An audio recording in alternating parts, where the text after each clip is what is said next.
नमस्कार प्रेक्षकांनो, बाई तुझा आशीर्वाद या मालिकेच्या येणाऱ्या काही पुढील भागांमध्ये आपल्याला आता जबरदस्त ट्विस्ट पाहायला भेटणार आहे।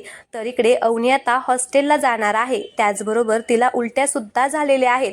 तर त्या उलट्या कशामुळे झाल्या आणि यशादा राजाला खूपच ओरडलेला आहे।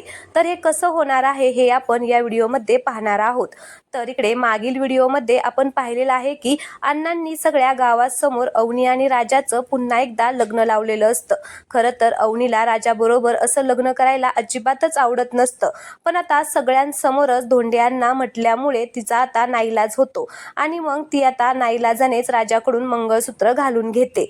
आता मंगळसूत्र घातल्यानंतर सगळं कार्यक्रम व्यवस्थित पार पडतो। ते दोघे एकमेकांना हार घालतात, राजा मंगळसूत्र घालतो, सगळे विधी आता इथे पार पडतात। मग सगळेजण जेवण करून आपापल्या घरी जातात।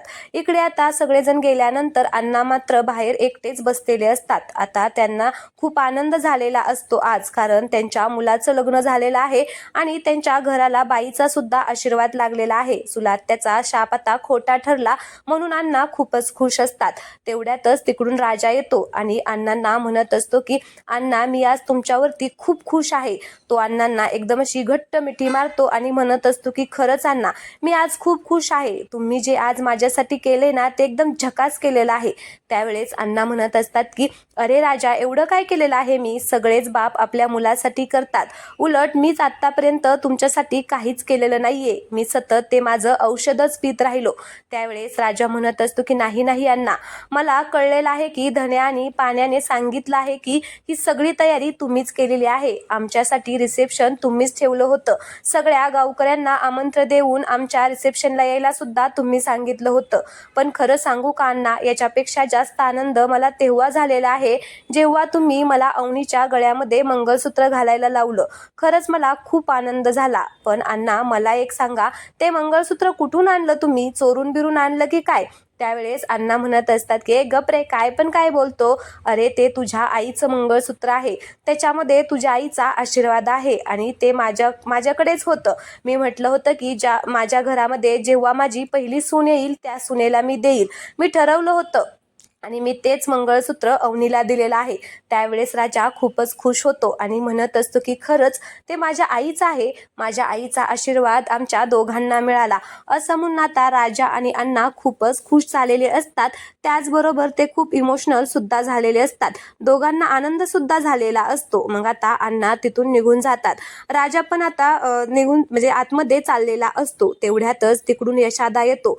मग राजा आता यशादाकडे बोलण्यासाठी जातो। त्यावेळेस यशादा म्हणत असतो की राजा, माझ्याबरोबर एक शब्द सुद्धा बोलू नको। अरे तू जे काही वागलाय ना ते खूपच चुकीचं वागलाय। तू एकदा सुद्धा आम्हाला विचारलं नाही, स्वतःला खूप मोठा समजायला लागला की काय रे? तुझ्या घरामध्ये एक मोठा भाऊ आहे हे पण तू विसरून गेला का? त्यावेळेस राजा म्हणत असतो की अरे दादा, एकदा तरी ऐकून घे मला काय म्हणायचंय ते। तर आता यशादा म्हणतो की काहीच बोलू नको। अरे तू एका पोरीला फसवलेला आहे, तिला फसवून पळवून लग्न करून आणलेलं आहे, हे तू खूप चुकीचं केलेलं आहे। त्यावेळेस राजा म्हणत असतो की यशादा, मी हे सगळं अवनीसाठीच केलेलं आहे। जर मी असं केलं नसतं तर त्या फसल्या असत्या। त्या त्यांना ज्याच्यावरती प्रेम नाहीये, ज्याने त्यांना फसवलं असतं, अशाच मुलावर त्यांनी लग्न केलं असतं आणि जे की उलट मी त्यांना वाचवलेलं आहे। त्यावेळेस यशादा म्हणतो की असं काय केलेलं आहे तू?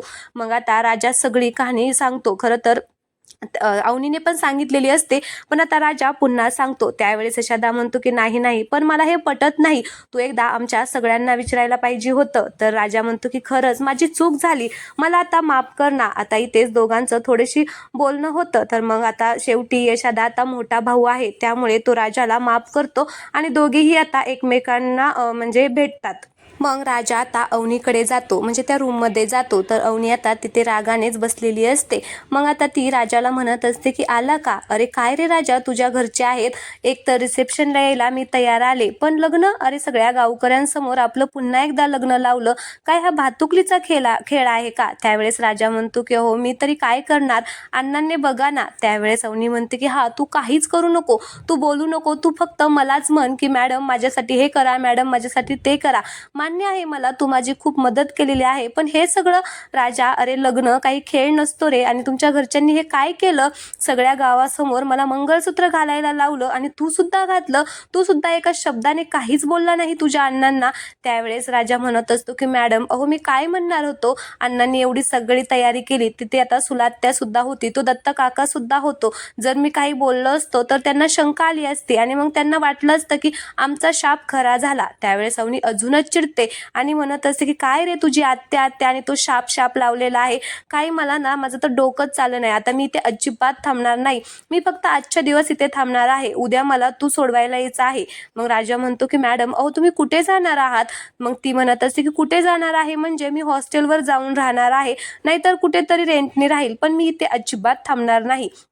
त्यावेळेस राजा म्हणतो की बरं मॅडम, आपण सकाळचं सकाळ बघूया, आता तुम्ही शांत व्हा. त्यावेळेस ती म्हणते की कसं शांत हो, माझ्या ना मनाला पटतच नाहीये हे जे काही झालंय ते, त्या आत्यामुळे आणि गावकऱ्यांना खोटं वाटू नये, म्हणजे सगळं हे खरं वाटावं म्हणून तू माझ्या गळ्यात मंगळसूत्र घातलं, खरंच मला विचार करूनच कसं तरी होते. त्यावेळेस राजा म्हणतो की मॅडम माझं चुकलं, पण आता प्लीज तुम्ही शांत व्हा. तर अवनी म्हणत असते की बरं ठीक आहे, आता जे झालं ते झालं, पण आता मी उद्या इथे थांबणार नाही आणि तू सुद्धा मला बोलणार नाही की माझी मदत करा मॅडम, गावकऱ्यांसाठी राहावा, त्या आत्याबाईंसाठी राहावा, असं तू काहीच म्हणणार नाही.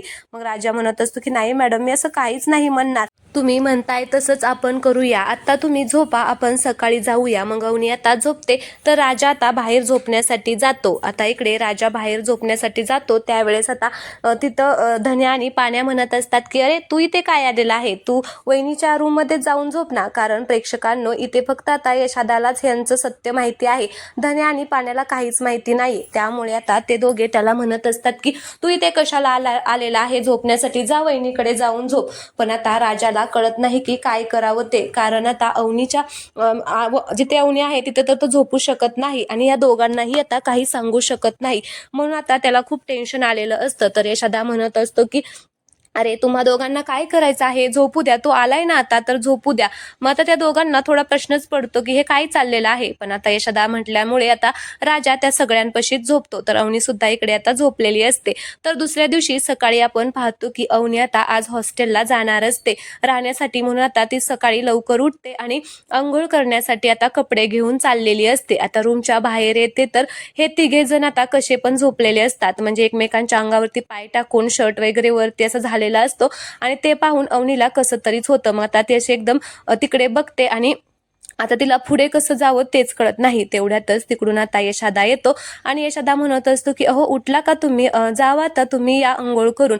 पण आता ती खाली बघते, मग त्याला कळतं की यांच्यामुळे आता ती पुढे जाऊ शकत नाहीये. मग आता तो सगळ्यांच्या अंगावरती पांघरून टाकतो आणि म्हणत असतो की मॅडम तुम्ही आता जावा. मग आता अवनी अंघोळ करण्यासाठी जाते आणि फ्रेश होऊन येते. तर आता ती कपडे वाळत घालत असते, तर यशोदा तिच्यासाठी आता चहा घेऊन आलेला असतो. त्यावेळेस अवनी म्हणत असते की अहो दादा तुम्ही कशाला माझ्यासाठी चहा घेऊन आला, मी घेतला असता की. त्यावेळेस तो म्हणतो की नाही मला सवय आहे, इथे ना लवकर उठून मीच ही सगळी कामं करतो, तुम्ही अजिबात काही वाटून घेऊ नका आणि अंघोळ करा, आणि जे काही काल झालं ना त्याबद्दल खरंच मला आमच्या घराला सगळ्यालाच राजाला माफ करा.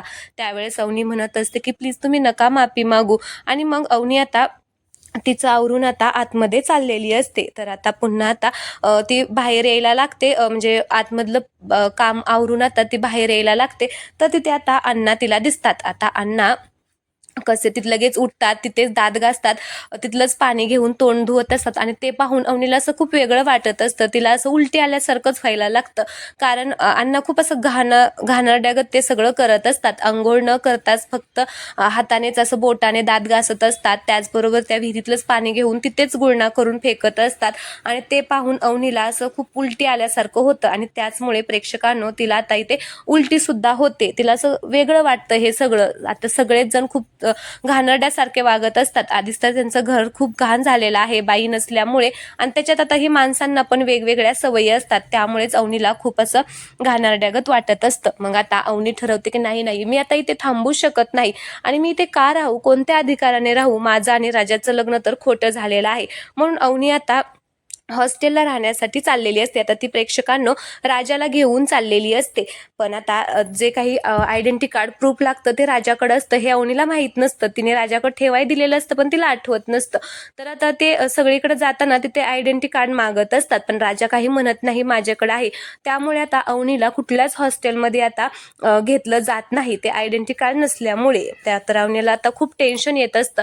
तर प्रेक्षकांना अवनी आता तिच्या सोन्याच्या बांगड्या आता विकणार आहे. त्यातून जे पैसे येतील त्यातले थोडे पैसे राजाला देणार आहेत आणि रेंटने रूम पाहणार आहे. तर हे सगळं आता अवनी करणार आहे. पण अवनीला तरीही आता कोणीच रेंटने घर देणार नाहीये, हॉस्टेलमध्ये रूम भेटणार नाहीये. शेवटी तिला आता राजाच्याच घरी राहायला जावं लागणार आहे आणि जे की होणारच आहे. आता राजाच्या घरी जाऊन ती पुन्हा आता त्या घराचं गोकुळ कसं करणार हे पाहणं खूप इंटरेस्टिंग असणार आहे आणि ते खूप हळूहळू होणार आहे. पण तुम्हाला असेच फास्ट अपडेट पाहिजे असतील तर या चॅनलला सबस्क्राईब करायला अजिबात विसरू नका. आजचा हा व्हिडिओ आवडला असेल तर व्हिडिओला लाईक करा, चॅनलला सबस्क्राईब करा. आता काही याच्यामधले स्क्रीनशॉट असेच दाखवलेले आहेत, पण प्रेक्षकांनो 100% हे पुढे असंच होणार आहे. तर चला, हा प्रोमो आवडला असेल तर व्हिडिओला लाईक करा. धन्यवाद.